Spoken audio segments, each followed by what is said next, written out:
Agora gravando. Este é o curso O Ministério do Espírito Santo, e ele aborda o ministério de uma das pessoas da Trindade. O Deus da Bíblia é o Deus que é uma trindade, é uma comunidade plenamente harmônica. E o Espírito Santo, o Pai, o Filho e o Espírito Santo, eles têm funções preponderantes dependendo da época da história. E nós estamos estudando agora o ministério do Espírito Santo, que é o ministério desde o dia de Pentecostes, que é a manifestação mais proeminente das pessoas de Deus no nosso mundo. Ok? Então, nós temos aí um chatzinho acontecendo também. Eu vou ver se eu vou olhando aqui aos poucos e vamos lá. Bem, gente, daqui a pouco nós vamos começar com os slides. Eu vou pedir para o Valdir já deixar o slide 12 mais ou menos aí no ponto. Valdir, eu vou um pouquinho para frente e depois a gente volta, tá ok? Mas começando a partir do 12. Mas antes do slide, eu queria que vocês prestassem bem atenção nessa explicação que eu vou dar aqui a respeito da Trindade. O Deus da Bíblia, diferentemente de outras religiões, é um Deus só e arroga para si o título de Deus único. O Deus da Bíblia sempre existiu e sempre existirá. Antes que o mundo existisse, Deus já era. E depois que esse mundo terminar, Deus continuará sendo. Agora, Deus, a pessoa de Deus, é um ser tão poderoso e tão perfeito que ele, se ele não se relacionasse conosco, se ele não se revelasse, nós jamais saberíamos quem ele é. Então, como é que Deus se deu a conhecer? Basicamente de duas formas. A primeira forma é se revelando a pessoas no Antigo Testamento e dando a Moisés a sua lei. A lei de Moisés, ela diz como Deus funciona, como é o caráter de Deus, aquilo que Deus aprecia e aquilo que Deus reprova. Isso é a lei de Moisés. Mas a lei de Moisés era um escrito. Por mais que ele ajudasse as pessoas a compreender quem era Deus, qual o caráter de Deus, era uma revelação que ela tinha limites. Então, o livro de Hebreus vai dizer que na plenitude dos tempos, ou seja, quando Deus achou adequado, ele se revelou através de um ser humano. Ou seja, a segunda pessoa da Trindade assume, esvazia-se por um momento das suas prerrogativas de ser Deus, que tem todo o poder, que tem toda a ciência, que conhece todas as coisas, e assume a forma limitada de um ser humano, Jesus de Nazaré. Então, na pessoa humana de Jesus, nós passamos a conhecer quem Deus é. Por isso que quando Felipe olha para Jesus e fala assim, Jesus, mostra-nos o Pai, e a gente vai ficar contente e satisfeitos. Aí Jesus diz para Felipe assim, Felipe, quem vê a mim, vê ao Pai. Quem está conhecendo a minha palavra, os meus ensinamentos, a minha obra, os milagres que eu faço, os cuidados que eu tenho com a pessoa humana, quem está vendo a mim, está vendo exatamente quem Deus o Pai é. O caráter de Deus está expresso na minha pessoa. Então, na palavra de Deus e na pessoa de Jesus, Deus se revela. Mas essa revelação de Deus nos mostra quem é Deus o Pai, Criador. E mostra quem é Deus o Filho, que é aquele que veio e encarnou, se tornou carne, se tornou humano. Mas Jesus veio há 2000 anos atrás. E ele viveu aproximadamente 33 anos. Jesus morre com aproximadamente 33 anos. Jesus morre ao terceiro dia da sexta-feira, quando ele morre, ele ressuscita. E a ressurreição de Jesus mostra algumas realidades para nós. A primeira, Jesus Cristo de fato era Deus e era o Filho de Deus, porque só um Deus pode vencer a morte.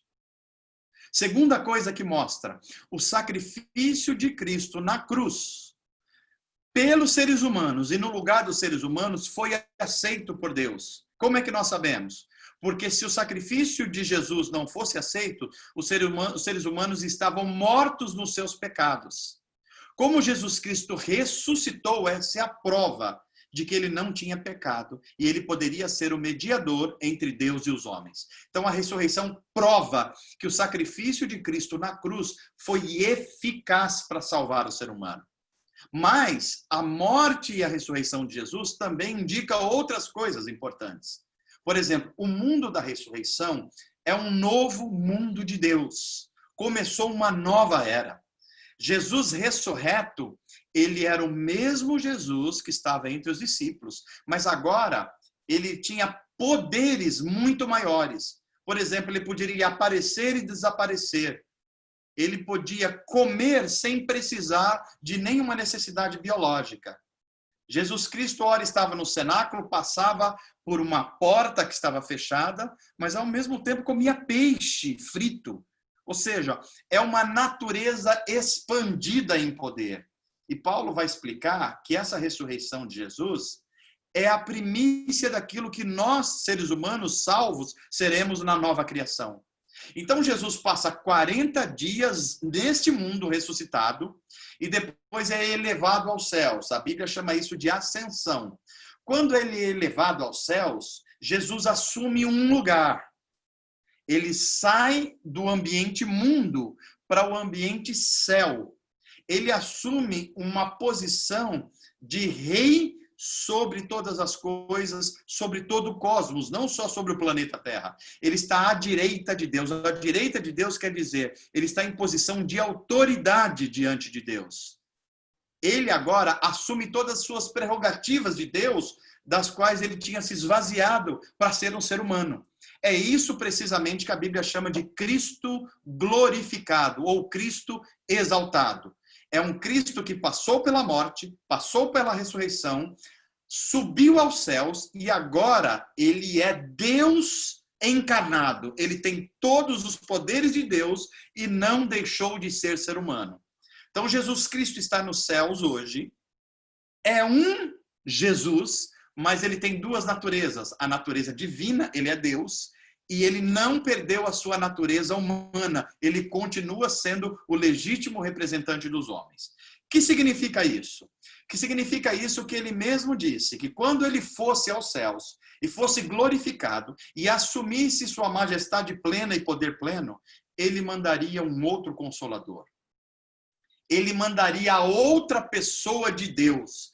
Ele mandaria uma outra forma de Deus ser manifesto no mundo dos homens. Por quê? Porque ele está nos céus agora reinando. E quem é esse Consolador? Bem, o livro de Atos vai dizer, e os evangelhos também vão programar isso, por assim dizer, que o Espírito Santo viria sobre os seres humanos. Seria derramado sobre toda a carne, não é sobre todos os cristãos apenas, sobre toda a carne, todo o planeta Terra. Tudo que é expressão de cultura no mundo é uma bênção da nova aliança, é uma bênção da vinda do Espírito Santo. Tudo que é maravilhoso na ciência é uma coisa da graça de Deus, é o Espírito Santo agindo. O Espírito Santo age principalmente nos cristãos e principalmente na igreja, mas não só na igreja. Em todos os ambientes da sociedade, esse Espírito está agindo, porque ele foi derramado sobre toda a carne. Então, essa é a bênção do derramamento do Espírito Santo. Ele é o outro consolador, ele é o outro encorajador. E aí, há um avanço do nosso relacionamento com a pessoa da Trindade, com Deus que é triuno. Por quê? Porque Jesus Cristo, quando esteve com os discípulos, ele estava com os discípulos.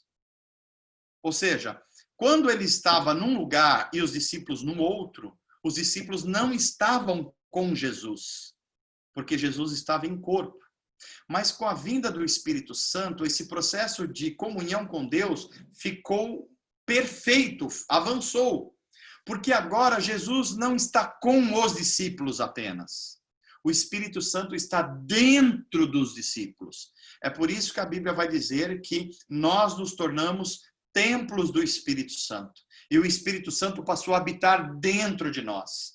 Então, a primeira informação importante para você: o ministério do Espírito Santo é tão importante, e a era do Espírito Santo derramado que começa no Pentecostes é tão importante, que eu e você somos mais privilegiados que João, que Pedro, que Tiago. Porque eles estiveram com Jesus, mas estiveram com Jesus. O Espírito de Jesus estava com eles, ou seja, próximo deles. Agora eu e você somos mais privilegiados, porque agora o Espírito de Jesus, que é o Espírito Santo, está dentro de nós.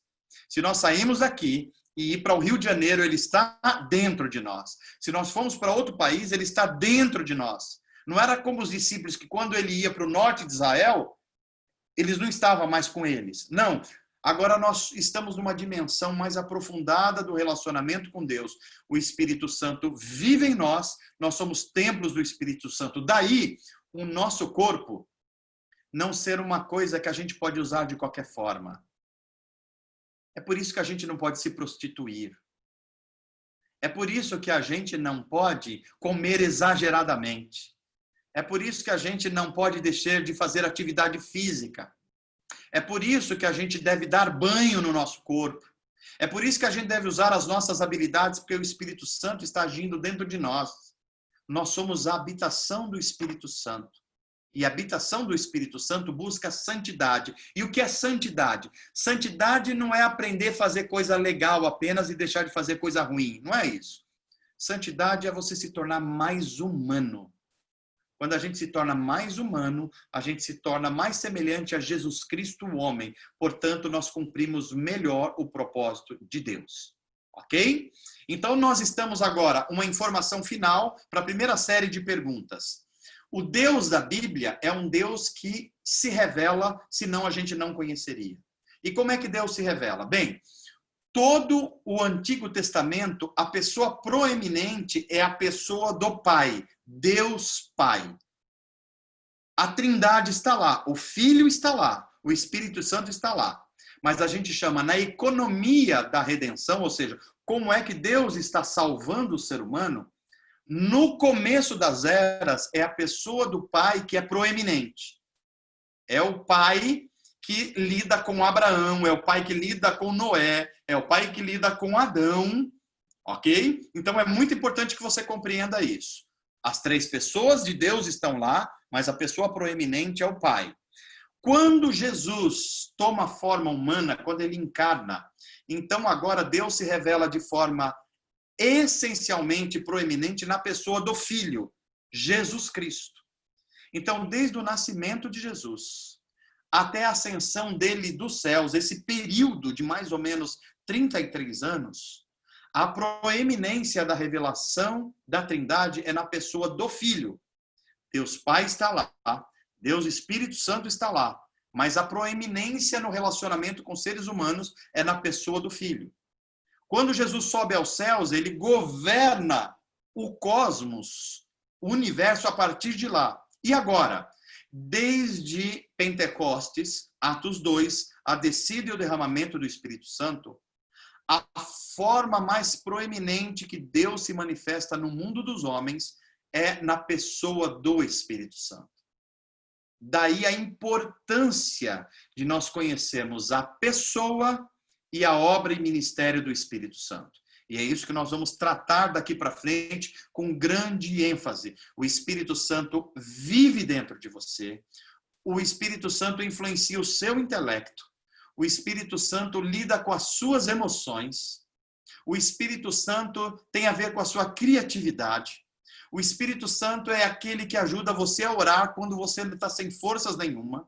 Quando você não tem nem palavras para falar, é o Espírito Santo que intercede por você. É o Espírito Santo que dá dons aos seres humanos, tanto os dons espirituais para a edificação do corpo de Cristo, como os talentos e habilidades naturais. É o Espírito Santo que faz isso. É o Espírito Santo que sela a gente e nos dá a certeza de que nós somos filhos de Deus, adotados na família de Deus. É o Espírito Santo que faz milagres no nosso mundo hoje.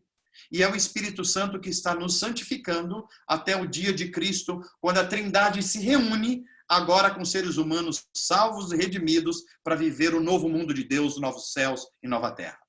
Quero fazer um ponto aqui agora para ouvir algumas perguntas de vocês. Então, eu vou pedir para o Valdir coordenar, depois nós voltamos com o próximo conteúdo. Eu vou abrir aqui o meu Zap também, que caso falhe o chat e falhe as outras formas, a gente vai usando aqui também para entender as perguntas de vocês, tá bom? Então, vamos lá. Valendo, podem colocar questões aí para a gente. Tinha gente que falou que não estava ouvindo, eu espero que estejam ouvindo agora, tá ok? Então, legal. E podem fazer as perguntas. Ó, tem mais gente entrando no grupo aqui, que legal, a Nani está cadastrando, que legal, Nani. Pode fazer isso. Sobre esse assunto que eu falei agora, se ainda tem alguma dúvida, vocês querem aprofundar alguma coisa, aproveita esse momento agora. Se o Valdir não estiver te ouvindo, faz aí um sinal com a mão, com alguma coisa, ele vai ver você e vai abrir o seu microfone, que por enquanto ele deixa travado para que a transmissão seja melhor, tenha melhor qualidade, ok? Estou aguardando vocês, então.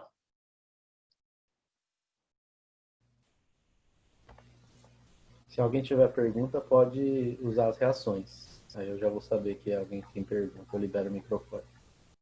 Ó, chegou uma pergunta aqui para mim, aliás, chegaram duas aqui. A primeira é, qual era a atuação do Espírito Santo nos homens antes da ressurreição de Cristo? Bela pergunta feita aí pela Ana, uma das Anas, eu não sei qual é, mas é uma das Anas aí que fez. Olha só, há uma diferença muito grande da atuação do Espírito Santo no Antigo Testamento e no Novo Testamento. O Espírito Santo ele estava ativo no Antigo Testamento, mas ele tinha uma função um pouco limitada. Ele visitava pessoas, ungia pessoas para trabalhos especiais na história da redenção. Então, por exemplo, pessoas como Abraão, pessoas como Moisés, pessoas como Davi, os profetas, os sacerdotes e os reis, o Espírito Santo vinha sobre eles, mas não era uma habitação constante. Por exemplo, olha o caso de Sansão. Quando o Espírito de Deus vinha sobre ele, ele era dotado de um poder espiritual magnífico. Mas quando ele pecava e entristecia o Espírito Santo e o Espírito se afastava dele, era um problema. Davi, o rei Davi, a mesma coisa. Davi, quando estava cheio do Espírito Santo, visitado pelo Espírito Santo, fazia coisas extraordinárias. Mas quando os seus pecados entristeciam o Espírito Santo e o Espírito Santo se afastava dele, ele cometia pecados, adultério, homicídios e tantas coisas terríveis cometidas por Davi.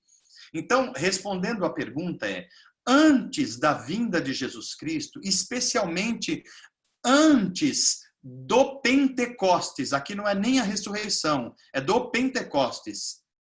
O Espírito Santo visitava pessoas de modo específico para que elas fossem empoderadas, ungidas, capacitadas para missões específicas. Foi assim com Davi, foi assim com Samuel, foi assim com Sansão, foi assim com Abraão, foi assim com todos esses homens. Mas depois de Pentecostes, o Espírito Santo agora foi derramado sobre toda a humanidade. Os cristãos receberam algo a mais, que é a convicção de serem feitos filhos de Deus. Mas mesmo não cristão também foi beneficiado por esse derramamento do Espírito Santo. É por isso que a arte aumentou, o conhecimento aumentou, a medicina melhorou. Tudo essa é ação dessa nova era, a era do Espírito Santo de Deus agindo. Então, resumindo, no Antigo Testamento, antes de Pentecostes, o Espírito visitava pessoas e capacitava pontualmente pessoas. Depois de Pentecostes, o Espírito Santo foi derramado. Toda pessoa pode ter o poder do Espírito Santo. Não só mais sacerdotes, nem profetas e reis, como era o caso do Antigo Testamento. Todo cristão deve buscar ser cheio do Espírito Santo. Ok, Ana? Essa é a primeira pergunta. A outra pergunta que eu vi aqui, minha dúvida é se Deus Pai ou Filho podem falar algo a mais além da Bíblia, pois o Espírito Santo exerce algo inexplicável em que estou vivendo atualmente na minha vida? Deus Pai ou Jesus se manifestam de alguma outra forma? O agir de Deus agora seria apenas através do Espírito Santo? Ok, olha uma pergunta importante aqui. A primeira é, começando pela segunda parte. A Trindade, o Deus triuno, se manifesta no nosso mundo desde Pentecostes, portanto agora, principalmente na pessoa do Espírito Santo. O Espírito Santo é o executivo de Deus no mundo. É ele que está agindo hoje, salvando pessoas, santificando pessoas, conservando a vida, conservando o planeta. É a forma. Quando nós sentimos algo hoje, esse sentir é o sentir do Espírito Santo. Então, essa é a resposta da segunda parte da pergunta. A primeira parte é, Deus pode falar hoje coisas que não estão na Bíblia? A resposta primeira é não. Não. Tudo que nós precisamos saber sobre Deus está registrado nas Escrituras. O que o Espírito Santo faz é iluminar essa revelação que já nos foi dada. Vou dar um exemplo prático para você ver. Imagina que você entre num quarto mobiliado. O quarto está todo mobiliado. Isto é, o mundo antes da ação de Pentecostes. Todos os móveis estão lá, tudo que precisa para uma casa está lá. Mas ele está com pouca luz. Então, quando uma pessoa chega, ela só enxerga algumas coisas. Ela só enxerga a mesa que está mais perto, ela só enxerga uma pequena luz que está mais perto, mas ela não enxerga o todo. Agora, se alguém vai lá e acende essa luz, ilumina o ambiente, não foi que chegaram mais coisas para o quarto. As coisas já estavam lá, mas agora elas foram iluminadas, então é possível ver o todo agora. Essa é a ação do Espírito Santo. O Espírito Santo não traz nenhuma mensagem nova que Jesus, Filho e Deus o Pai já nos tivesse dado pela palavra e na pessoa de Jesus. Mas nós somos seres humanos limitados, a gente tem dificuldade de perceber toda a revelação. Então o Espírito está para nos ensinar, para nos lembrar, para nos corrigir, para nos direcionar, em resumo, para iluminar a revelação de Deus.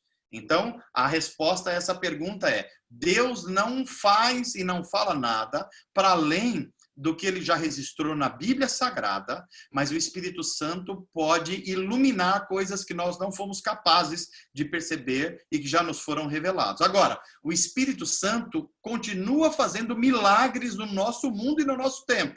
Por quê? Porque os dons estão ativos. Então, o Espírito Santo ainda age sobrenaturalmente no nosso tempo, tá bom? Outra pergunta. Pastor, já que o nosso corpo é do Espírito Santo, não podemos fazer tatuagem mesmo se for mensagens bíblicas? Ora! Essa pergunta é boa, hein? Já está começando a complicar o pastor aqui, né? Olha só, duas coisas. Primeiro, não é uma marca no corpo que tira o Espírito Santo de nós. Então, assim, a tatuagem não é um pecado em si mesmo. Não é que alguém que tem uma tatuagem cometeu um pecado. O que eu oriento pastoralmente, à luz da palavra de Deus, é por que você está fazendo uma tatuagem e por que você quer que ela apareça em um lugar específico do seu corpo. Aí você está lidando com as intenções do seu coração. Aí pode haver pecado. Por exemplo, vou dar 2 exemplos aqui.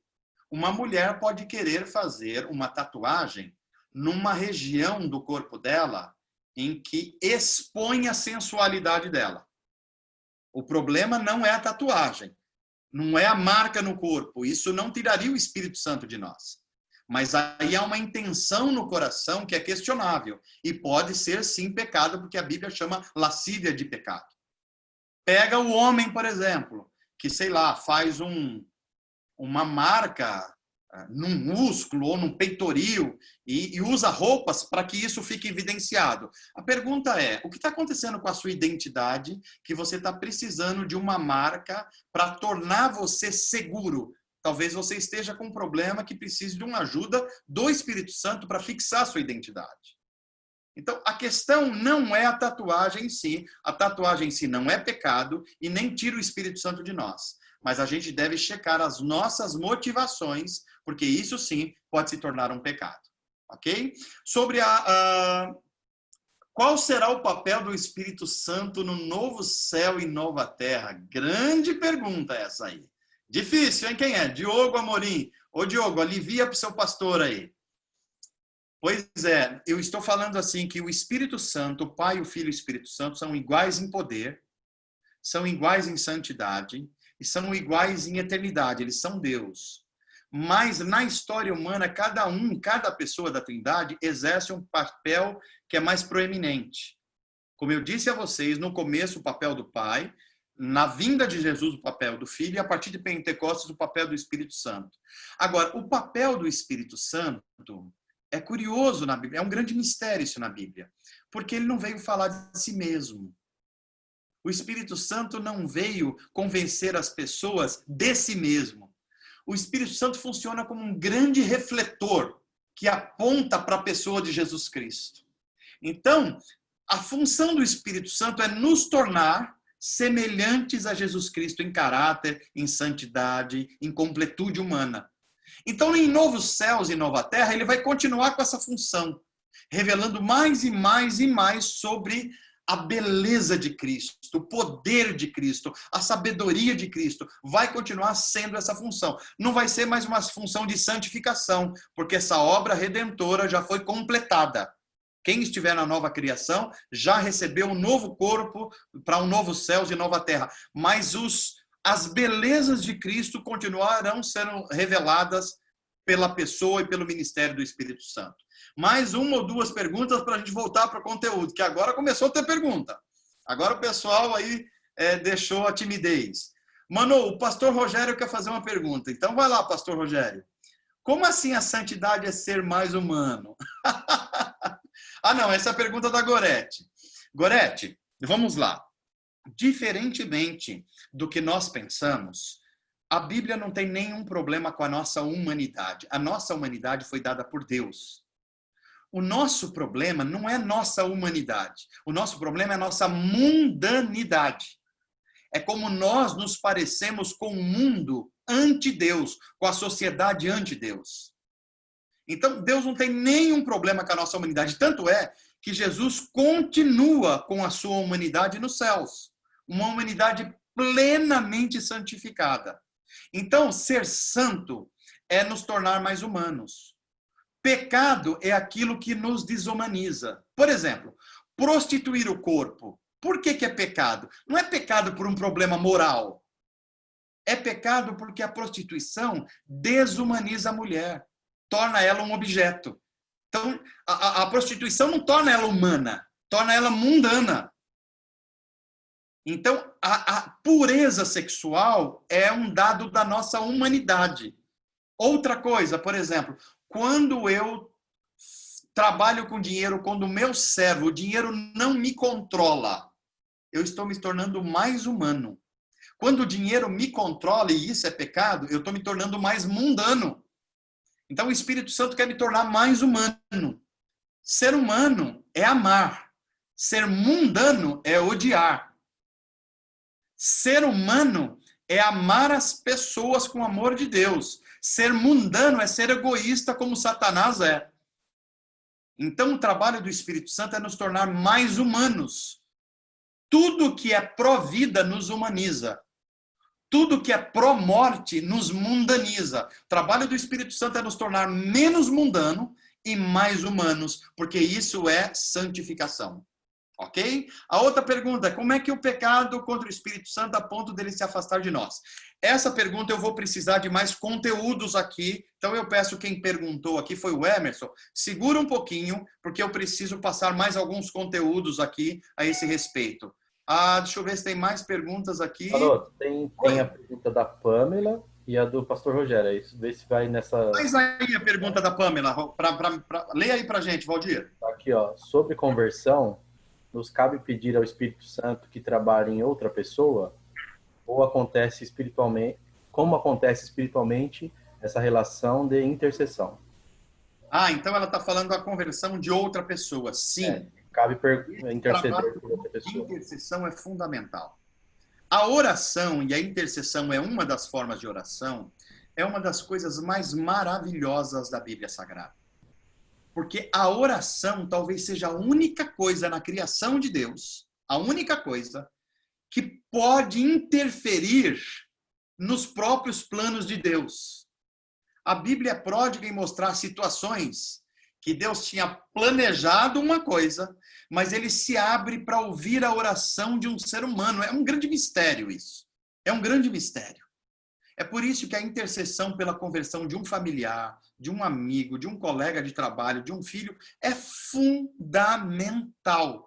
Porque Deus pode fazer coisas extraordinárias, sobrenaturais, transformar um coração de pedra num coração de carne, mudar os hábitos, mudar os valores e trazer essa pessoa para dentro do reino de Deus e tornar ela mais humana, mais santificada. Então, central. E o Espírito Santo é ministério do Espírito Santo nos ajudar nesse processo de intercessão. Não só nós intercedemos a Trindade, como ele intercede pelaquilo que nós estamos intercedendo. Olha que coisa maravilhosa. A outra pergunta, Valdir. Só um minuto, Manu. Pamela, eu li direitinho sua pergunta? Era isso mesmo que você queria saber? Beleza. Eu vou abrir o microfone do pastor Rogério aqui, que ele quer fazer a pergunta. Pastor Rogério, vamos lá. Manu, pessoal, boa noite. Em Boa nome noite. de Jesus, que conversa é essa de que o Espírito Santo é derramado sobre toda a carne? Por que eu te pergunto isso? Diga. Porque se o Espírito Santo ele é derramado sobre toda a carne, primeira pergunta, qual é essa proporção do derramado do Espírito Santo sobre toda a carne? Tá. E o que diferencia nós, cristãos, que cremos que recebemos o Espírito Santo com poder para ação no reino de Deus, ok? Excelente pergunta. Então, essa é a minha dúvida. Se o Espírito Santo é derramado sobre toda a carne, por que existem pessoas más? Porque existem pessoas que, inclusive, perseguiram os cristãos da época e, inclusive, mataram os apóstolos. Então, que derramado o Espírito Santo é sobre essas pessoas? Essa é a minha pergunta. Obrigado. Excelente pergunta. Rogério, vamos lá. Tem um conteúdo que eu vou ensinar depois, que eu vou aprofundar isso, mas eu já vou começar respondendo aqui. A vinda do Espírito Santo, a era do Espírito Santo, que é pós-Pentecostes, em que ele é derramado sobre toda a humanidade, sobre a carne, ele cumpre basicamente duas funções. Ele é derramado sobre toda a carne, mas não é derramado da mesma maneira sobre toda a carne. Porque a graça de Deus, que é a manifestação da bondade de Deus, que é o instrumento do Espírito Santo no nosso mundo, ela se manifesta de duas formas. Primeiro é a graça salvífica. Ou seja, essa graça é aquilo que abre os olhos espirituais para o homem crer. Essa graça salvífica, ela é derramada apenas sobre aqueles que se converterão. Aqueles que ouvirão a voz de Deus e responderão com fé e arrependimento, que nós chamamos de conversão. Então, essa é graça salvífica. Isso atua sobre os cristãos que nasceram de novo e nasceram, veja bem a palavra do Novo Testamento, nasceram do Espírito, ok? Essa é uma ação. Mas o Espírito Santo também é derramado sobre toda a carne, não só através da graça salvadora ou salvífica, através do que a teologia chama de graça comum. O que é graça comum? É a bondade de Deus derramada sobre toda a sua criação. Expressões bíblicas da graça comum.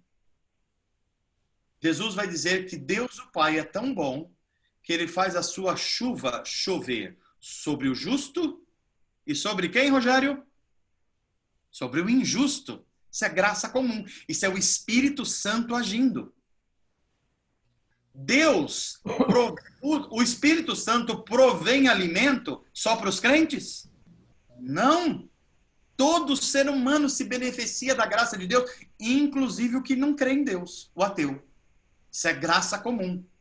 Então, o conceito de graça comum que é derramado pelo Espírito Santo é o conceito de a bondade de Deus que refreia o mal no mundo. Deus segura o mal no mundo. Porque se o Espírito Santo não fizesse isso, não tinha mais mundo, Rogério. Não tinha mais mundo. É justamente a ação do Espírito Santo nas artes, na própria política, na medicina, na ciência, é que torna o nosso mundo possível. Por quê? Porque segura o mal, retém o mal. Porque as pessoas creem em Deus? Não. Porque as pessoas confessam Jesus Cristo? Não. Porque Deus é bom e a sua misericórdia dura para sempre. Isso é graça comum. Então, são as duas ações do Espírito Santo. Uma é graça salvífica e outra é graça comum. Espero ter explicado. Tem mais alguma? Valdir? Não, mano. Foi? Eu acho que o Emerson tinha feito uma pergunta. Eu não sei se eu já respondi a pergunta do Emerson. A do Emerson é sobre como o Espírito Santo pode se afastar de nós. Como é o pecado contra o Espírito Santo? Tá, pecado. Então, Emerson, a sua pergunta eu espero para segurar um pouquinho, que vai vir alguns conteúdos que vai ajudar a entender isso aí. Só aguenta a mão um pouquinho aí, tá bom? Elias, tá dando para compreender bem aí, Elias? Estou feliz de ver você aqui com a gente. Vamos caminhar mais um pouquinho? Valdir, então volta aí agora o slide 12, que a gente vai até talvez o 15, 16. Depois eu faço um resumão aí para a gente ir ligando os pontos, não perdendo o fio da meada. Vamos lá, o slide 12. Pois é. Olha só o que eu já falei agora e está sendo enfatizado aqui. A obra do Espírito Santo, o ministério do Espírito Santo, consiste em quê? Em manifestar a presença ativa de Deus no mundo hoje. Como é que Deus se manifesta no mundo hoje de forma ativa? Não é na pessoa do Pai e também não é na pessoa do Filho, porque o Filho está em posição de governo nos céus. É a pessoa do Espírito Santo que manifesta a presença ativa de Deus no mundo hoje. Então, essa é uma informação importante. Por isso que nós não podemos entristecer o Espírito Santo. Por isso que a gente precisa ser cheios do Espírito Santo. E é por isso que a gente, inclusive, não pode cometer o pecado contra o Espírito Santo, que eu vou explicar um pouquinho mais para frente. Ok? Próximo slide. Queria que vocês abrissem a Bíblia de vocês agora. Evangelho segundo João, capítulo 14. E nós vamos ler alguns desses versos. João, capítulo 14. Usem aí os seus celulares, usem as suas Bíblias e mantenham elas perto de vocês, que durante o nosso curso nós vamos usar a Bíblia, tá? Olha, nós vamos estudar o livro de Atos inteirinho, os 28 capítulos. Portanto, já começa a ler o livro de Atos, tá bom? Mas hoje o nosso texto é o texto de João. João, capítulo 14. A partir do verso 12. Acompanhe a leitura comigo. João 14, verso 12. Diz assim: Jesus conversando com os discípulos, um pouco antes dele ser preso, levado à cruz e morto. E ele diz: eu lhes digo a verdade, quem crê em mim fará as mesmas obras que tenho realizado. E olha agora o texto. E até maiores. Maiores. Pois eu vou para o Pai, céu, posição de rei. Vocês podem pedir qualquer coisa em meu nome e eu farei, para que o Filho glorifique o Pai. Sim, peçam qualquer coisa em meu nome e eu o farei. Primeira questão nesse texto. Jesus fez muitos milagres, curou pessoas, fez milagres na natureza, mas o maior dos milagres de Jesus durante a sua atuação no mundo foi ressuscitar pessoas. Jesus ressuscitou pessoas como Lázaro, 4 dias morto, o filho da viúva de Naim, a filha do chefe da sinagoga Jairo, Dorcas depois é ressuscitada no poder do nome de Jesus, e Jesus é ressuscitado pelo poder de Deus e o poder do Espírito Santo. A pergunta é, que milagres que nós poderíamos fazer que são maiores do que esses? E a resposta é em quantidade e em qualidade. Quantos anos Jesus viveu no nosso mundo? 33 anos aproximadamente. Nós já estamos vivendo 2000 anos de cristianismo. Então, em 2000 anos, a ação de Deus aconteceu muito mais do que em 33 anos. Mais pessoas foram curadas, mais pessoas foram libertas, mais pessoas experimentaram o poder do Espírito Santo, porque o Espírito Santo agora está dentro delas. Então, é nesse sentido, elas são maiores em quantidade, mas elas são maiores também em qualidade. Em qualidade. Ou seja, ela é maior em quantidade também porque Jesus era uma pessoa, claro que poderosíssimo, mas uma pessoa. Agora, os discípulos de Jesus são milhões de pessoas, bilhões de pessoas, agindo no poder do Espírito Santo. A segunda questão é uma questão de qualidade mesmo, no seguinte sentido: não há milagre maior feito no mundo dos homens do que a alma humana ser salva da morte eterna e ganhar o direito à vida eterna. Esse é o maior de todos os milagres. E com o derramamento do Espírito Santo, todo cristão tem esse poder em si. Por isso que Jesus, em Mateus 28, vai dizer: vão e façam discípulos de todas as nações, e batizem, e ensinem a eles tudo a meu respeito, e eu estarei com vocês, porque essa autoridade que foi dada a mim, agora foi dada a vocês também. Então nós temos 2000 anos de milagres, quando Jesus atuou em 33 anos, por isso que é maior. Mas continua o texto comigo, olha só, a promessa, verso 15: se vocês me amam, obedecem a meus mandamentos, e eu pedirei ao Pai, e ele lhe dará outro Consolador, está falando do Espírito Santo, que nunca os deixará. Jesus precisou retornar ao céu, o Espírito Santo jamais vai nos deixar. É o Espírito da verdade. O mundo não o pode receber, pois não o vê e não o conhece, embora seja beneficiado por ele, Rogério, pela graça comum. Pois não o vê e não o conhece, mas vocês o conhecem, pois ele habita com vocês. Jesus está falando aqui antes do derramamento do Espírito Santo. Ele habita hoje com vocês. Agora, e depois, ou seja, depois do Pentecoste, estará em vocês, dentro de vocês. Agora, dê um salto lá para o verso de número 26, 14 e 26. Mas quando o Pai enviar o Consolador, o Espírito Santo, como meu representante, ele lhes ensinará, o Espírito Santo ensina todas as coisas e os fará lembrar tudo que eu lhes disse. Ou seja, é aquilo que eu disse a vocês. Não é que a revelação de Jesus estava incompleta. É que ela não estava totalmente iluminada para nós. Agora o Espírito Santo ilumina essa revelação para nós. Lembra da imagem do quarto? Estava tudo lá, mas nem tudo estava sendo visto por nós. Agora o Espírito Santo joga a luz sobre o ministério e a pessoa de Jesus. Ok? Dê um pulo mais adiante. Nós vamos agora para o verso de número 28. Eu vou embora, mas voltarei para vocês. Se o seu amor por mim é real, vocês deveriam estar felizes, porque eu vou para o Pai, que é maior que eu. Eu lhes disse essas coisas antes que aconteçam, para que quando acontecerem, vocês creiam. Ok? Agora, vamos um pouquinho mais lá adiante. Capítulo 15. Capítulo 15, verso de número 25. Desculpa, 20... deixa eu ver aqui. 25 mesmo. 25 mesmo. Isso cumpre o que está registrado nas Escrituras deles. Odiaram-me sem motivo. Mas eu, agora o 26, enviarei a vocês o Consolador. Algumas Bíblias está encorajador. O Espírito da verdade. Ele virá do Pai e testemunhará a meu respeito. E vocês também devem testemunhar a meu respeito, porque estão comigo desde o início. Olha que coisa fantástica. Agora vejam o texto mais direto do Novo Testamento a respeito da Trindade e do Espírito Santo. Capítulo 16, a partir do verso 5. 16, 5. Agora, porém, vou para aquele que me enviou, isto é, céus.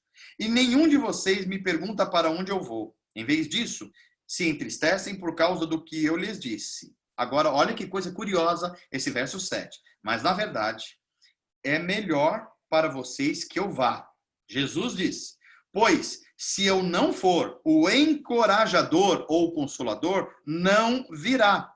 Se eu for, e o enviarei a vocês. E quando ele vier, convencerá o mundo do pecado, da justiça e do juízo. Agora olha o verso 12. Há tanta coisa que eu, Jesus, ainda quero lhes dizer, mas vocês não podem suportar agora. O Espírito Santo ainda não tinha sido derramado. Quando vier o Espírito da verdade, ele os conduzirá a toda a verdade. Olha só que coisa impressionante. E esses textos vão se sucedendo. Agora olha para o verso, o capítulo 17. Deixa eu ver aqui. Qual é o verso? Agora, Jesus orando por mim e por você e pela nossa unidade, 17 e 20. Não te peço, Pai, apenas por estes discípulos, ou seja, aqueles que estavam com eles, mas também por todos que crerão em mim por meio da mensagem deles. Jesus agora está orando por você que está fazendo o curso. Pai, deixa eu voltar aqui um pouquinho. Minha oração é que todos eles sejam um, como nós somos um. Como tu estás em mim, Pai, e eu estou em ti. Que eles estejam em nós, para que o mundo creia que tu me enviastes. Essa é a ação do Espírito Santo, registrada aqui de forma impressionante no livro de João, no Evangelho de João. Então, eu queria que vocês acostumassem com esses textos bíblicos. Jesus disse claramente: a minha presença entre vocês é uma bênção, mas eu vou ter que ir ao Pai. E virá o Espírito Santo, que agora estará não só com vocês, mas dentro de vocês. E isso é uma bênção ainda maior para vocês. Valdir, vamos lá, o próximo slide. O Espírito Santo no Antigo Testamento.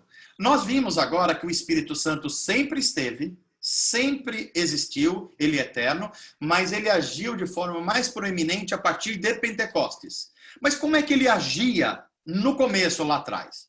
A Bíblia, no Gênesis, vai informar que na criação do cosmos, o Espírito estava lá gerando. Gênesis começa assim: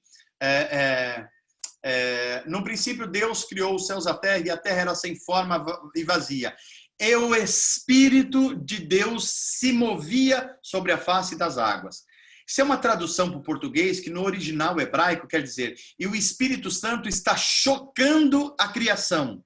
Como uma galinha choca os seus ovos, o Espírito Santo está chocando, tornando o nosso mundo habitável. Portanto, o Espírito Santo já está agindo na criação do planeta Terra e dos outros planetas do cosmos. O Espírito Santo também está na criação do ser humano. Porque quando a Trindade diz: façamos o homem à nossa imagem e semelhança, ela diz no plural: façamos. Quem é façamos? Deus Pai, Deus Filho e Deus Espírito Santo. Terceira questão. O Espírito Santo está também na expulsão do Éden. Porque a expulsão do Éden não é só uma maldição, mas é um ato de misericórdia.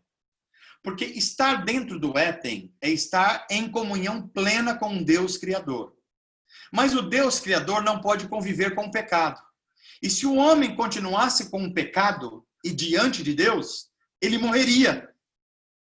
Então Deus, como um ato de misericórdia, ele expulsa Adão do Éden, para que Adão continuasse a viver e experimentasse redenção e misericórdia que viria através de uma criança, que é Jesus Cristo, que na plenitude dos tempos viria e apareceria para todos os seres humanos.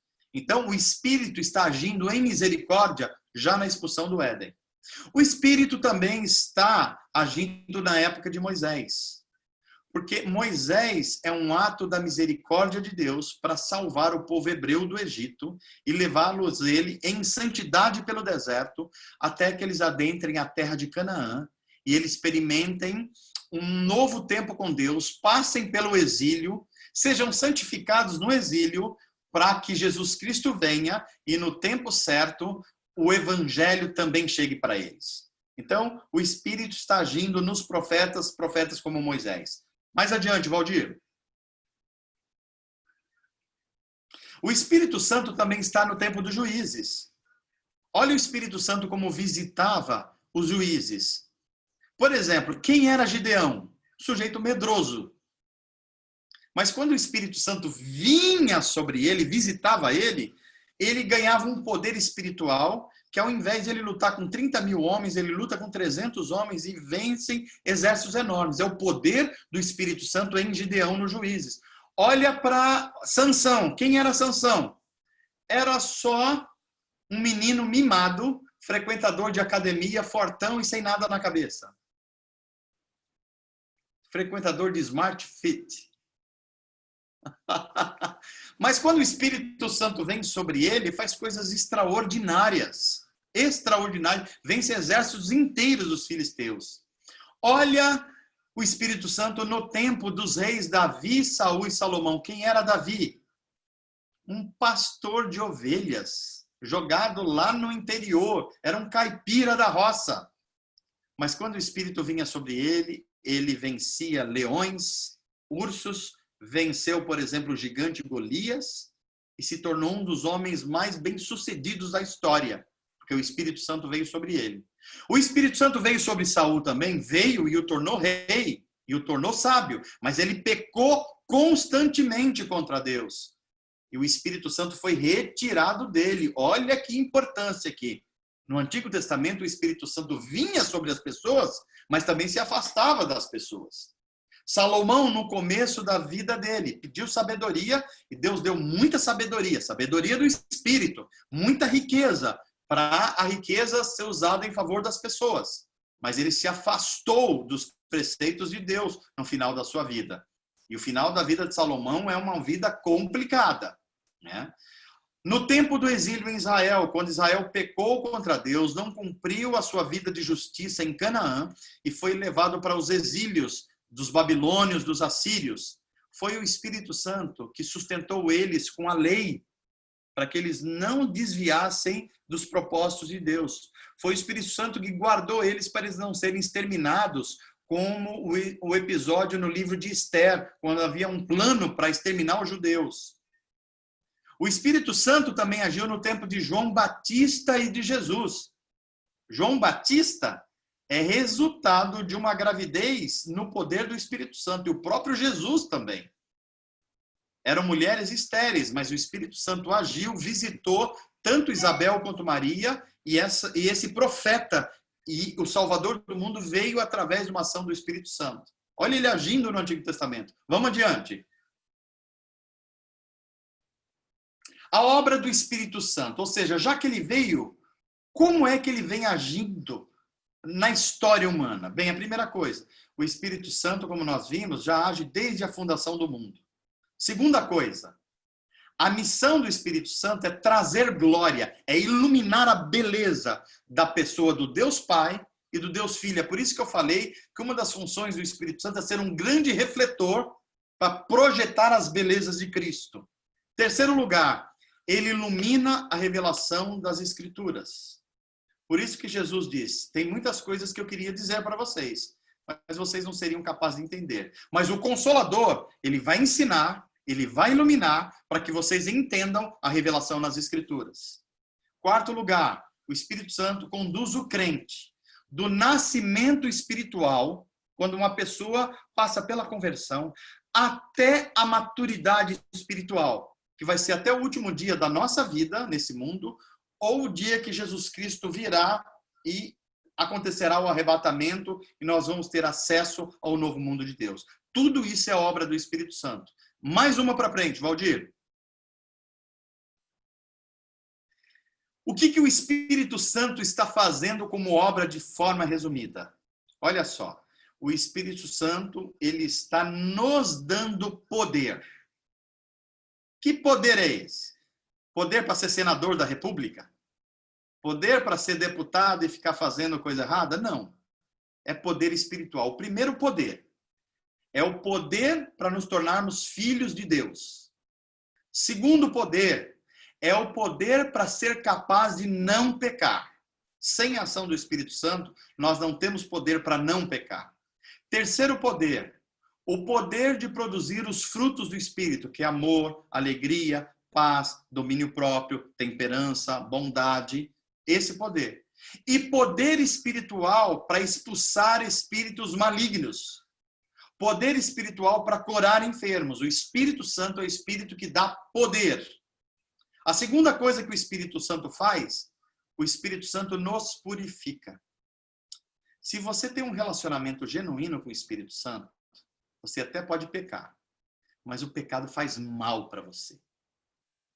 Se você está cheio do Espírito Santo, quando você peca, você não aguenta viver no pecado.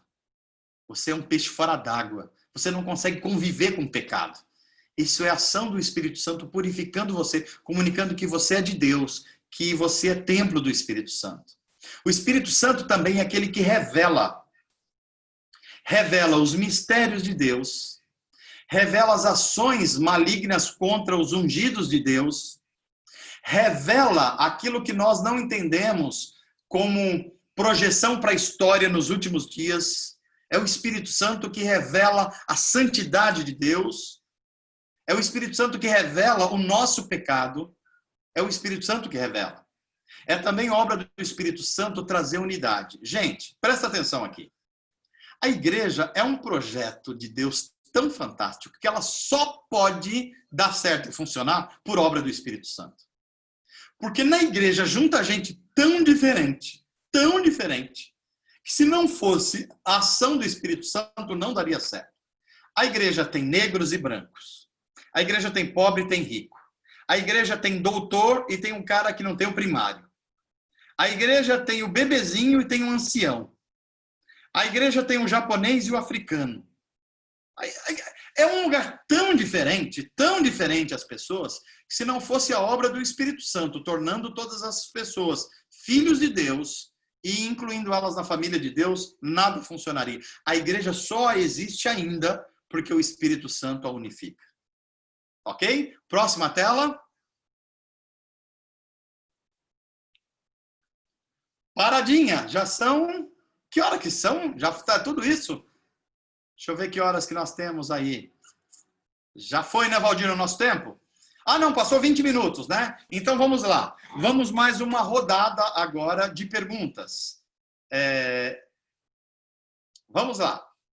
Já explicamos agora a pessoa do Espírito Santo no Antigo Testamento e a obra do Espírito Santo desde o Antigo Testamento até agora. E a função dele, que é de unificar, que é dar poder, que é iluminar e que é purificar também. Então vamos lá. Valdir, vamos ver se tem mais perguntas aí.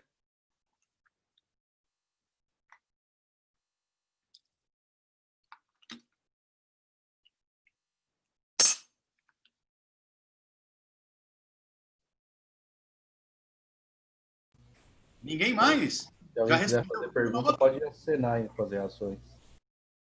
Então vai, quem vai fazer pergunta, acena aí, dá um joinha, ou se você quer bater palma, tem uma palminha que você pode aí também aplaudir. Fica à vontade e faça a pergunta.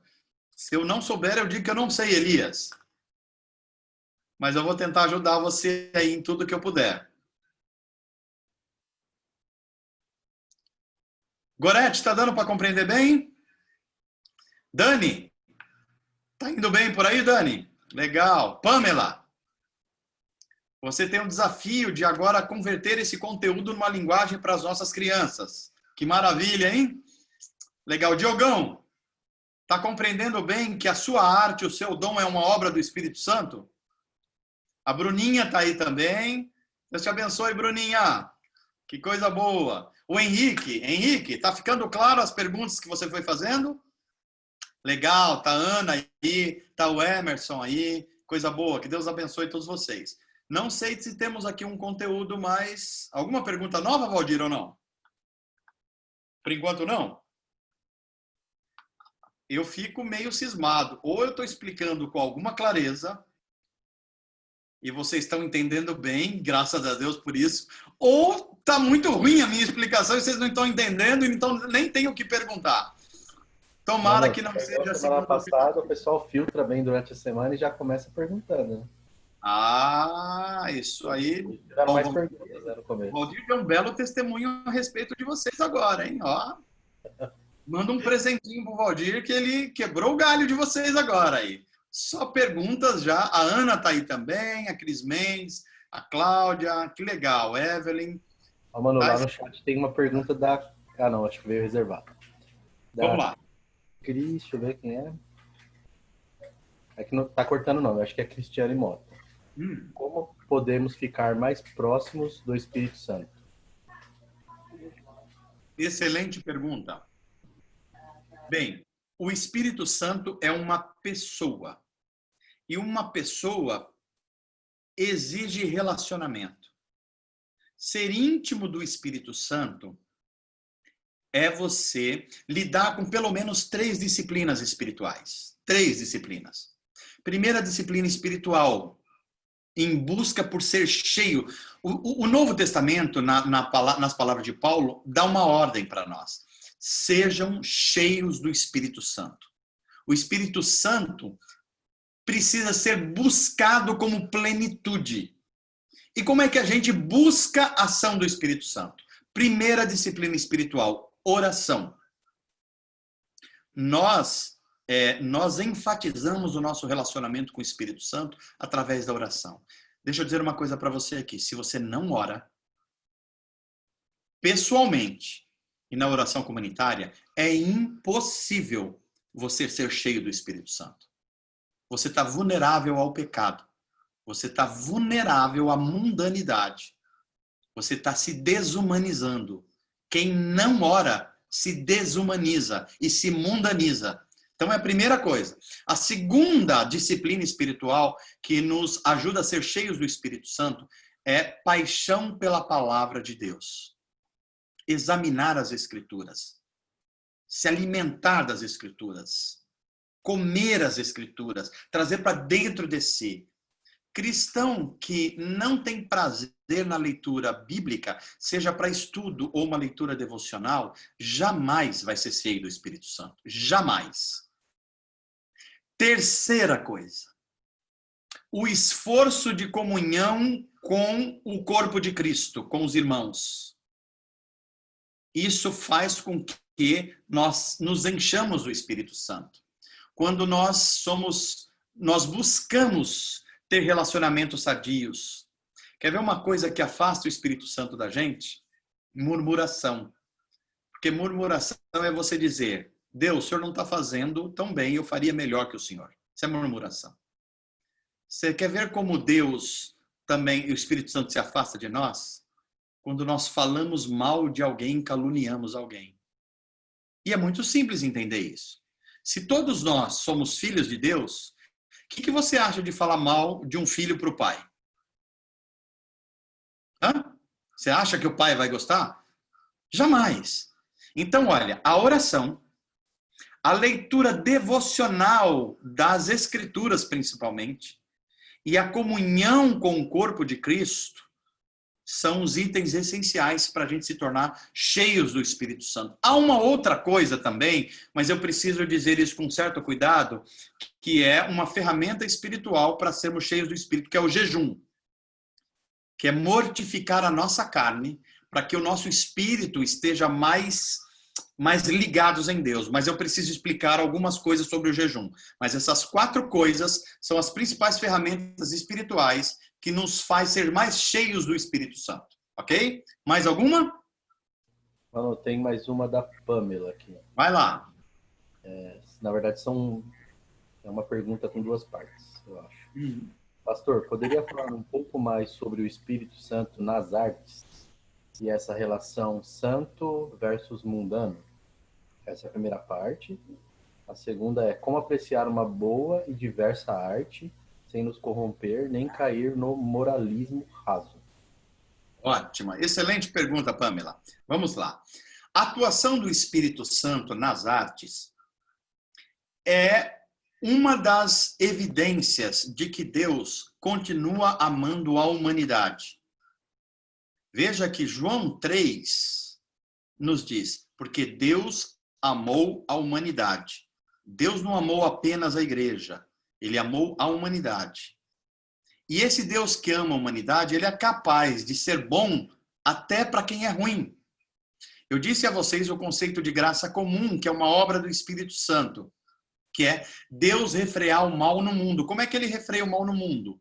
Com arte, com medicina, com esporte, com as coisas que geram vida. Não salvam uma pessoa, mas geram qualidade de vida, porque Deus é bom. Então o Espírito Santo age na arte comunicando o espírito criativo de Deus aos artistas.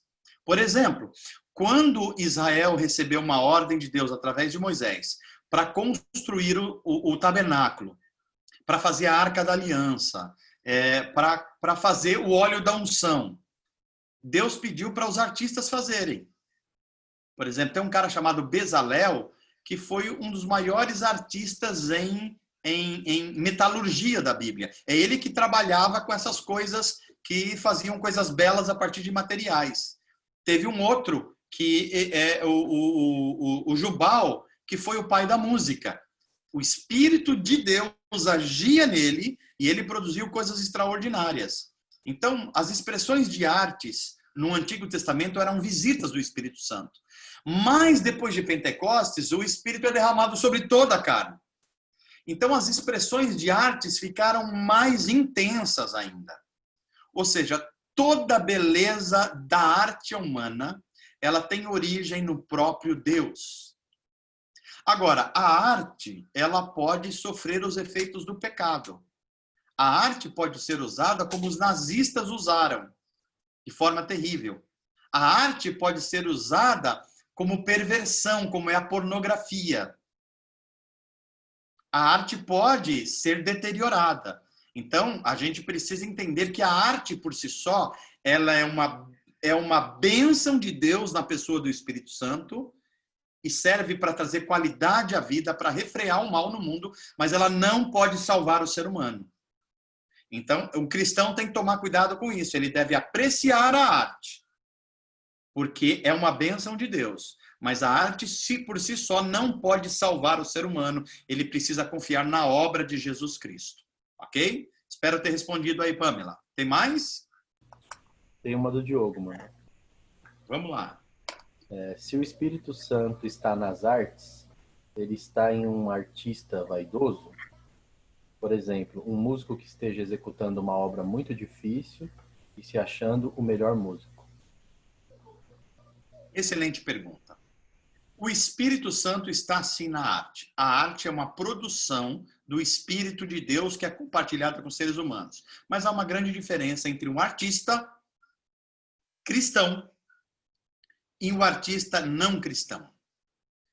O artista cristão tem consciência da graça de Deus. Então, ele sabe que o que ele recebeu, a inteligência, a habilidade, é o Espírito Santo agindo nele. A fonte dessa beleza não é ele. Ele é o instrumento dessa beleza. Mas a fonte é o Espírito Santo. É por isso que homens como Johann Sebastian Bach, talvez o maior músico que já existiu, porque ele deu base para tudo que veio depois, ele fazia coisas extraordinárias, fez mais de 1000 peças e composições, e as composições deles levavam a assinatura dele ao final. E ele colocava as iniciais S, D, G, que são as iniciais do latim de Soli Deo Glória. Somente a Deus a glória. Então, é um artista utilizando a arte e reconhecendo que ela veio do Criador e ele é um privilegiado de ser um instrumento dessa beleza. Agora, o artista não cristão, ele tende ao egoísmo, ele tende que é a habilidade dele, é a disciplina dele, é a qualidade artística dele, e, portanto, quando ele recebe o aplauso, esse aplauso fica só para ele.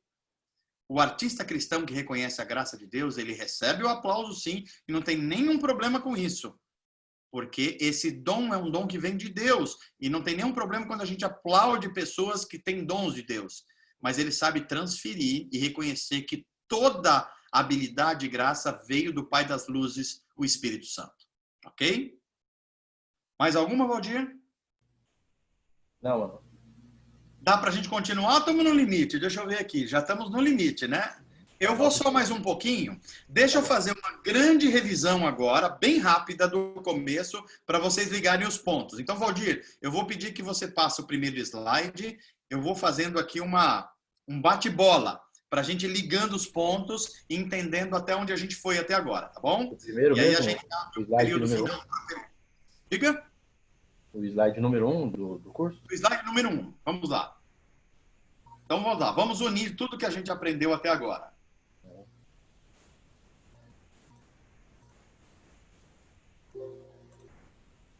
Muito bem. Slide 1. Eu disse a vocês que para a gente estudar a pessoa e o ministério do Espírito Santo, que é uma das pessoas em Deus, a gente precisava entender uma outra doutrina anterior, que é a doutrina da Trindade. O Deus da Bíblia é um único Deus que coexiste em três pessoas. É um mistério isso. A nossa mente não consegue chegar.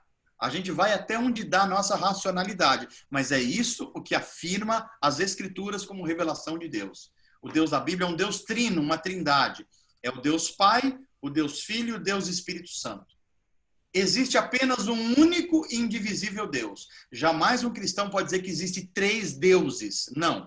É um Deus que coexiste em três pessoas. Os três são iguais em poder e em santidade. Ok? Iguais em atributos. Terceira informação. Deus existe eternamente em três pessoas. Ou seja, não houve uma época na humanidade em que só existiu o Pai, ou só existiu o Filho, ou só existiu o Espírito Santo. Não. As três pessoas da Trindade sempre existiram e sempre vão existir. Talvez na sua cabeça fique uma dificuldade aí. Mas espera aí. Tem o Deus Pai e o Deus Filho. Então o Pai necessariamente existiu primeiro. Não. Faz um raciocínio comigo simples aqui. O Valdir e o Léo. Eu vou fazer uma pergunta retórica para todos vocês. Quando foi quem se tornou primeiro? O Valdir se tornou pai primeiro ou o Léo se tornou filho primeiro? Respondam essa pergunta. Pensem aí. O Valdir se tornou pai primeiro ou o Léo se tornou pai primeiro? Filho primeiro, desculpe. Valdir quer responder essa pergunta. Qual foi o dia que você se tornou pai? Qual foi o dia, Valdir? Olha, mano, eu acho que a ficha só cai mesmo no dia 11, quando você vê fora da barriga. É isso aí. Então você se tornou pai. Quando foi a data do nascimento do Léo? 11 de setembro de 2012. Então você se tornou pai em 11 de setembro de 2002. Agora, quando foi que o Léo se tornou filho? Boa pergunta, agora eu fiquei confuso também. Quando é que ele nasceu? Quando ele nasceu, ele... Então, sim, no mesmo momento. Curiosamente, no mesmo momento e na mesma data. Você se tornou pai na mesma data que o seu filho se tornou filho do pai. Entendeu? Entendi, é por isso que o Deus Pai e o Deus Filho, eles são eternos. Não teve um que teve antes do outro. Porque o Deus Pai se tornou pai do Filho no mesmo momento que o Filho se tornou filho do Pai. Deu para compreender? É o máximo que a nossa mente pode chegar. É o limite para a nossa mente. Continua sendo um mistério. As três pessoas são igualmente divinas em natureza e atributos. O Espírito Santo não é mais poderoso que o Filho, e o Filho não é mais poderoso que o Pai, e o Pai não é mais poderoso que o Espírito Santo. São iguais em poder. São Deus em natureza e em atributos. Próxima tela, Valdir. Pai, Filho e Espírito Santo são iguais em essência. É fundamental entender isso. Porque tem gente que acha que Deus, ok, é Deus, o Filho é Filho, e o Espírito? O Espírito é uma força. Não, não é. O Espírito é uma pessoa e é Deus. Portanto, você não recebe uma influência só de um Espírito. Você recebe o poder e a identidade de uma pessoa em você. O Espírito Santo mora em nós, não é apenas uma força que chega para nós de vez em quando. Mas, embora eles sejam iguais em essência, eles têm funções distintas na história da redenção. Eu expliquei hoje. O Deus Pai no início, o Deus Filho mais ou menos no meio e agora a era do Espírito Santo. Próxima tela. Olha um resumão, hein? As analogias humanas, para a gente compreender um pouquinho como que é a Trindade, já que ela é um mistério, é a gente olhar para o Sol. O Sol que a gente vê hoje é um Sol só. Mas ele é energia, ele é calor e ele é massa gasosa. São três coisas coexistindo no Sol. Mas nós dissemos que é um Sol só. Ninguém fala que são três sóis. Ok? É muito importante que a gente... Às vezes aparece mais uma dessas atribuições. Por exemplo, agora à noite, o Sol existe, gente? O que você acha, Valdir? O Sol está existindo agora? Ele está existindo. A gente só não está vendo, porque nós estamos num lado do planeta onde o Sol não está incidindo. Mas o Sol está lá, ele não apagou. Tem gente que acha que o Sol apaga às 6 da tarde. Não. É como Deus. O Espírito Santo nunca apagou, Jesus nunca apagou, Deus nunca apagou. É que nesse momento o Sol que está incidindo sobre nós é o Sol projetado pelo Espírito Santo. É isso que está acontecendo. A água é uma água só, mas ela pode ser sólida, líquida e gasosa. Mas é uma água só. Olha o homem. Corpo, alma e espírito. Três coisas que parecem diferentes, mas é uma pessoa só. Olha o amor. O amor precisa ser pelo menos entre duas pessoas, senão não é amor. Eu não posso dizer assim, eu não me amo. Ou melhor, eu me amo. Eu não posso viver sem mim. Isso é loucura, isso é egoísmo. O amor precisa da relação, precisa do outro. O amor é uma comunidade. Ok? Próximo. A Trindade. Entende-se por redenção. O que é redenção? São os atos salvadores de Deus na história. Como Deus agiu com Adão, com Abraão, com Noé, com Moisés, com Davi. Do modo como Deus foi salvando o seu povo até a vinda de Jesus. Isso é a história da redenção. São os atos salvadores de Deus na história. Com que finalidade? Com a finalidade de reconciliar a humanidade consigo e redimir, perdoar, restaurar toda a criação que se afastou de Deus.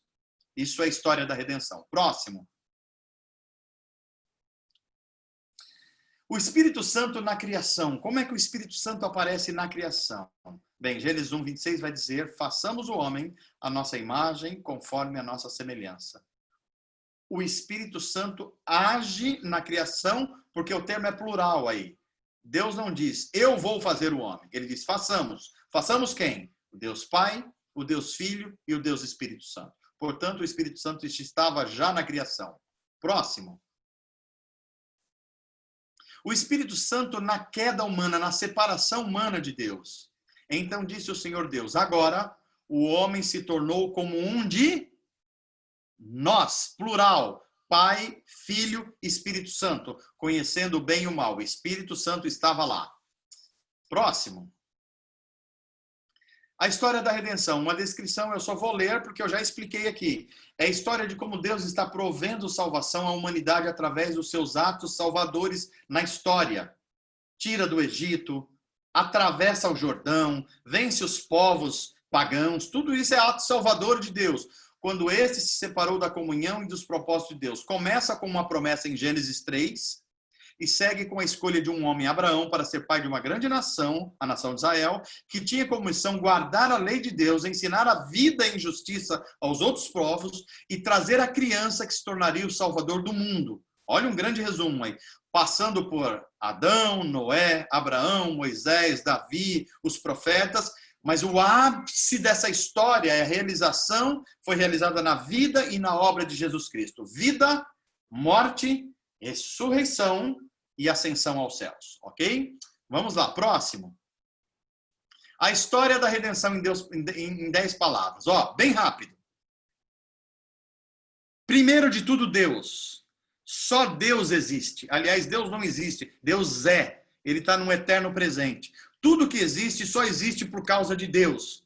Portanto, no começo, Deus. Por isso que Gênesis começa assim. No início, no princípio, era Deus. Esse Deus é tão perfeito, que ele não pode conviver com aquilo que é imperfeito. E o que é imperfeito? É tudo aquilo que tenta funcionar diferente do propósito como Deus ordenou para funcionar. A Bíblia chama isso de pecado. O que é pecado? É aquilo que funciona diferente daquilo que originalmente Deus tinha como propósito. Então, o homem pecou. Como é que o homem pecou? Tentando ser Deus, tentando ser o senhor da sua própria vida. Enganado pela serpente, ele achou que poderia ser igual de Deus. Isso é pecado. E o pecado não pode estar na presença de Deus. O pecado precisa ser vingado. Porque é a quebra da santidade no mundo de Deus. Portanto, todo pecado exige uma salvação. Mas quem é que pode salvar o homem? Deus não pode deixar o pecado impune. Mas Deus também tem amor e ele quer salvar o ser humano. Portanto, ele precisa fazer algo que ao mesmo tempo não deixe o pecado sem punição e ao mesmo tempo perdoe o pecador. Isso só é possível na pessoa de Jesus Cristo. Jesus Cristo é aquele que é Deus e tem poder de perdoar pecados, mas ele também é homem, aquele que é o legítimo representante da raça humana, só que sem pecado, de forma perfeita. Por isso que só Jesus Cristo pode ser o mediador entre Deus e os homens, porque ele não tem pecado, porque ele é o legítimo representante da raça humana e porque ele é Deus. Portanto, ele é Salvador. E o que faz o Salvador? Faz um trabalho de reconciliação, de novo, com a vida, com a origem da vida, que é Deus. Como é que nós conhecemos que Deus queria se reconciliar conosco? 6. Através das boas novas do Evangelho. Pelo Evangelho, nós sabemos que Deus nos amou de tal maneira que enviou Jesus Cristo para nos restaurar a comunhão de novo. E como nós mantemos o Evangelho na nossa vida? Mantendo 2 grandes sinais da obra de Deus de reconciliação e que nós conhecemos pelo Evangelho. Quais são esses 2 sinais? O batismo e a ceia do Senhor, que são chamados de sacramentos. O que significa a palavra sacramento? É a palavra de Deus em símbolos. Portanto, o batismo é a representação de que nós estamos agora em Deus. A iniciação da vida cristã é o batismo. E a ceia? A ceia do Senhor comunica que nós continuamos em Deus, como filhos de Deus, e nós anunciamos que Jesus Cristo vai voltar para colocar o nosso mundo no devido lugar. Tudo isso é comunicado na ceia do Senhor. A ceia e o sacramento aponta para uma realidade ainda maior. Qual é a realidade? O reino de Deus. O reino de Deus é o governo perfeito de Deus sobre todas as coisas, sobre a história. Não só sobre a igreja, mas sobre todas as coisas.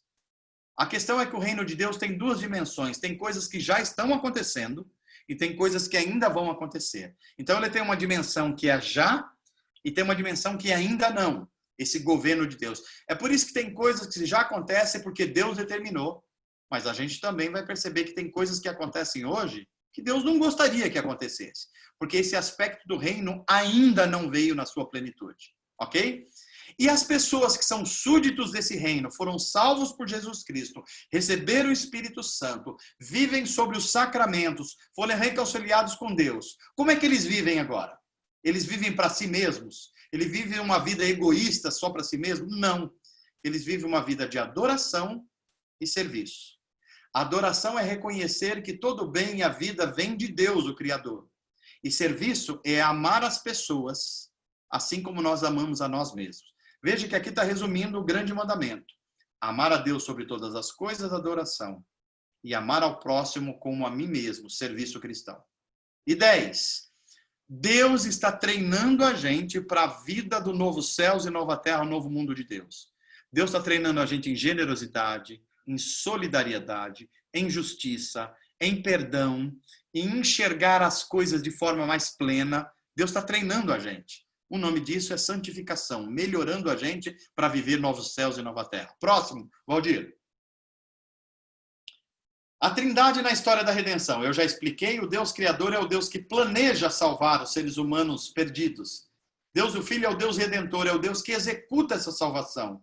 E o Deus Espírito Santo é o Deus que santifica, está aplicando essa salvação em nós, nos santificando, isto é, nos tornando mais humanos e menos mundanos. Próximo. A pessoa e a natureza do Espírito Santo. O Espírito Santo é Deus, não é uma força. É Deus, e como Deus ele deve ser adorado.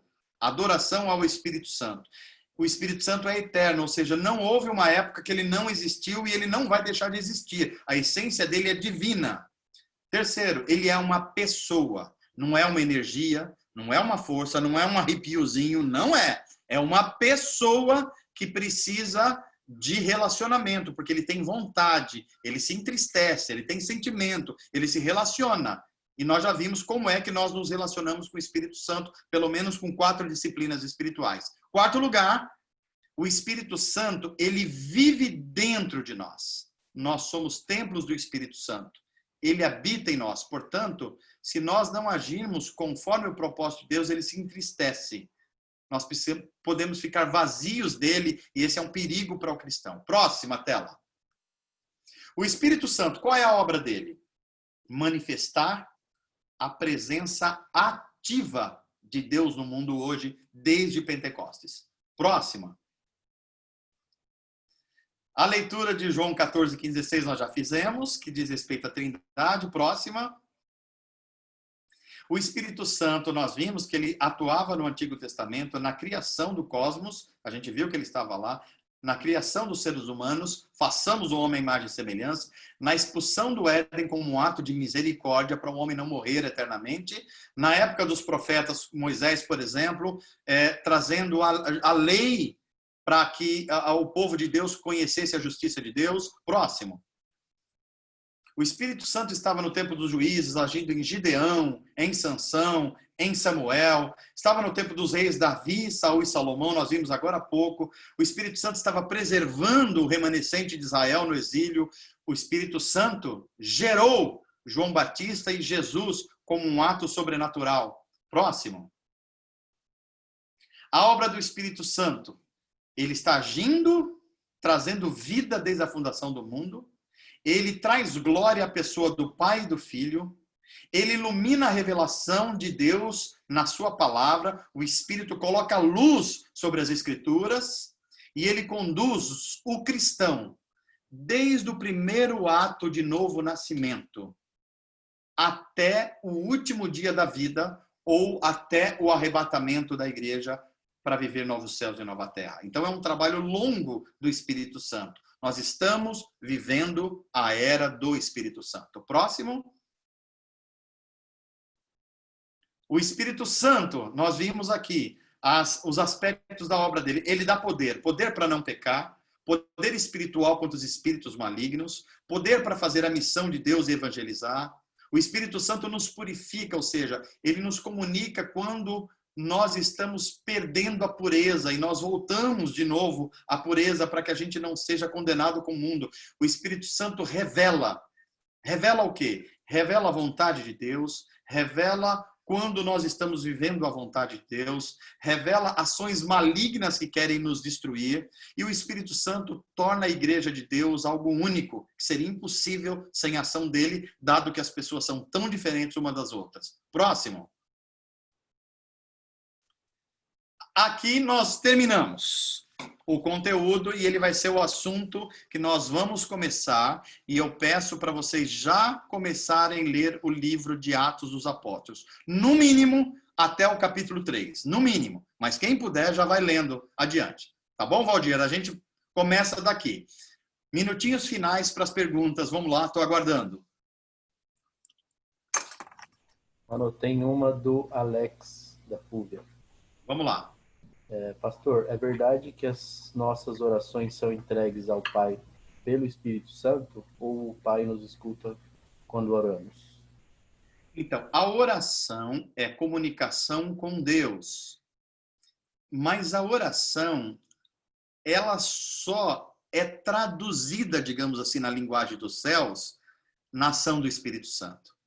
Porque Jesus ensinou que a gente não sabe orar. Tanto é que ele nos ensinou a orar com a oração do Pai Nosso. Mas nós temos muita dificuldade para orar. E tem horas que a gente nem tem palavras para orar. E aí que a Bíblia ensina que o Espírito Santo intercede por nós com gemidos que o sentido humano nem pode captar. Ele intercede por nós. Então, a oração é sempre uma oração no Espírito. Olha, Alex, se a oração não for no Espírito, ela se torna uma reza, uma ladainha, uma repetição sem sentido. A oração no Espírito, ela nos conecta com os céus e com Deus, porque Jesus ensinou em João, na conversa com a samaritana, que a verdadeira adoração, onde se inclui a oração, ela é feita em espírito e em verdade. Ou seja, é uma linguagem do Espírito e é através do nome de Jesus. E quem faz essa conexão nossa com a Trindade na oração é o Espírito Santo. Então nós oramos ao Pai em nome de Jesus e no poder do Espírito Santo. Essa é a oração trinitária. Tá ok? Mano, tem uma do Michael. Pastor, como eu sei que minha oração é feita com fé? Com fé. Então, vamos separar aí, então, duas explicações sobre a fé. A Bíblia fala de duas formas, pelo menos, de fé. Uma é a fé salvadora, é aquela que nós recebemos no ato da nossa conversão, quando nós somos regenerados, e isso é o dom do Espírito. É a fé que nós recebemos, a fé para crer. Todo cristão recebeu isso. O dom da fé para crer, todo cristão nascido de novo recebeu. Agora, há um dom de fé para fazer maravilhas. Deus dotou algumas pessoas com esse dom para ministrar ao corpo de Cristo e para edificar o corpo de Cristo. Então, há pessoas que são dotadas pelo Espírito Santo de um poder sobrenatural para fazer coisas absolutamente miraculosas. Miraculosas. Essas pessoas têm um dom especial para isso. Agora, eu acho que a pergunta dele é num outro sentido. Como eu sei que a uma oração é feita com fé, em outras palavras, como eu sei que ela está sendo ouvida? Toda oração que começa com gratidão, arrependimento, feita no nome do Pai, pelos méritos de Jesus e no poder do Espírito Santo, é oração da fé e é ouvida por Deus. Próxima. Aqui não tem mais nenhuma de texto. Nenhuma mais? Não. Aliás, hoje teve bastante pergunta, hein, Valdir? Hoje teve bastante. A Cris Mota pediu para avisar que o Thiago quer um oi seu. O Tiaguinho, eu tô dando um oi para você, o filho da Cris, e um beijão para você, tá bom? Sempre, assim que possível, a gente vai se encontrar. E eu tô mandando meu beijão pro Léo também, que tá junto com o Valdir ali, ó. E todas as crianças que estão perto aí. Um beijão, que Deus abençoe vocês, tá bom? Temos mais alguma coisa? Por aqui não, mano. Já fomos, passamos um pouquinho do horário, mas é que vocês foram perguntando e instigando, eu tive que ir adiante. A Vitória me falou numa mensagem hoje que ela achava que o curso devia ser um pouco mais extenso. Falei, ó, isso você tem que falar com o pessoal para ver se eles aguentam o tranco. Eu tô aqui. A gente vai fazendo aí, sei lá, entre 1h30, 1h40, às vezes passa um pouquinho mais, tá bom? Vamos à última pergunta, parece que surgiu uma última aí a gente fecha, Valdir. Da Bruna Kevin, acho que é isso. Quando nós adoramos a Deus, estamos adorando ao Espírito Santo também? Então, a adoração legítima ao Deus que é trino é uma adoração que é feita ao Pai, ao Filho e ao Espírito Santo. Ou seja, nós adoramos ao Deus Pai quando nós glorificamos o fato dele ter nos amado e enviado salvação. Nós glorificamos a Jesus, o Filho, quando nós reconhecemos que em Cristo todas as coisas subsistem e que a obra dele deu sentido à vida e nos reconciliou com Deus. E nós glorificamos o Espírito Santo quando nós reconhecemos que Deus está ativo no mundo hoje, nos santificando, nos dando os dons, nos fazendo crescer com fruto do Espírito e sendo templo do Espírito Santo. Então, toda adoração, como toda oração, ela deve ser ao Pai, em nome do Filho, no poder do Espírito. Ó, mano, tem uma aqui, eu não sei se você vai querer deixar para a semana que vem. Essa aqui vai. Só essa, então. Parou, gente. A gente põe um ponto final, senão a gente não acaba. Vai lá. Maria Clara Martins. Pastor, eu gostaria de tirar uma dúvida sobre a Bíblia. como foram criadas as outras pessoas depois que Adão e Eva foram expulsos do Éden? Essa eu vou ter que deixar para a próxima aula, tá bom? Então ela já fica pendente aí, Clarinha, mas eu vou responder. Próxima aula nós estaremos juntos aí e vamos caminhar, tá bom? Gente, que Deus abençoe vocês. Que vocês tenham um bom final de noite. Que o Espírito Santo encham vocês de alegria, de paz, de amor, de domínio próprio, de conhecimento. E comuniquem que vocês têm uma identidade. Vocês são filhos amados de Deus. Jesus Cristo morreu por vocês.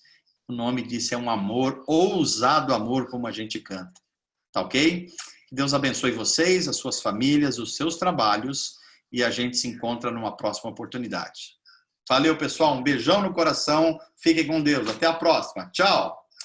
Valdir, podemos agora dar um pause aí na gravação.